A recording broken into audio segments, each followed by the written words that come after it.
Welcome back to the Midnight Who Show, and tonight I'm going to be taking a look at the brand new wave of pop figures for Ghostbusters Frozen Empire. I will say a couple of these figures are a bit of a spoiler. They were hinted at in the trailer that just released, but if you would like to be spoiler-free, avoid this video. And let's start off this review with my least favorite figure, and it is another Mini Puff. Did we really need another one?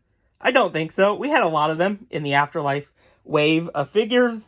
But at least this one's a little different. It's in a hamster wheel. It's kind of definitely a little concerned in there. It's definitely a unique pop. I do like it, but just not exciting after having so many in the last wave. But there's a bigger problem with this figure, and you probably saw it briefly in the opening. This is a deluxe figure, which means it cost $30. I just don't know. I don't think it's worth it. I at least got it with some box lunch money, so that was great. But if I didn't have that, I would have probably skipped this figure. Next up, we have Ray Stans, which is a pretty cool looking figure. It's definitely a little bit more boring because it's kind of a people pop. They're not my favorite, but I do think they did capture the look of Dan Aykroyd as Ray Stans pretty well. You got a little gray in the hair, the wrinkle. We have the glow-in-the-dark element of this figure, which is this orb. Take a look at that. But I do like the shirt that says Repossessed. I think that is a really neat shirt. Okay, we're about to enter spoiler territory.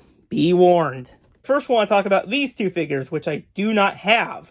There's another Phoebe, which looks very similar to the last movie, so I didn't pick it up.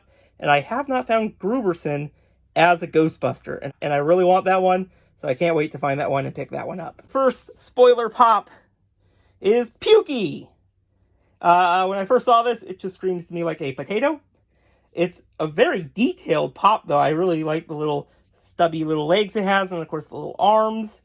And you kind of see the little teeth on each of them, and the eyes are really interesting. I think I can kind of tell that's just going to puke things out like ectoplasm to anyone who gets near it.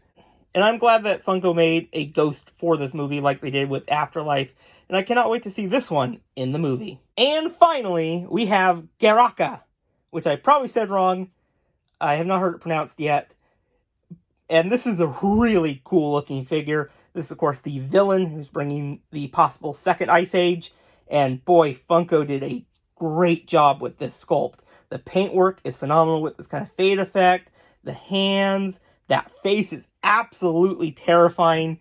We have the dripping effect from the eyes. This is just such a well done Funko pop.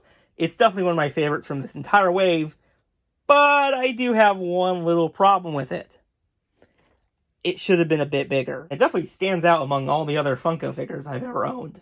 So there's my quick little look at 4 of the brand new Funko figures for the Ghostbusters Frozen Empire film. I definitely need to get Paul Rudd as a Ghostbuster. That is high priority. But which one of these is your favorite? Let me know in the comments below, and I'll see you guys in the next video. Bye, everyone.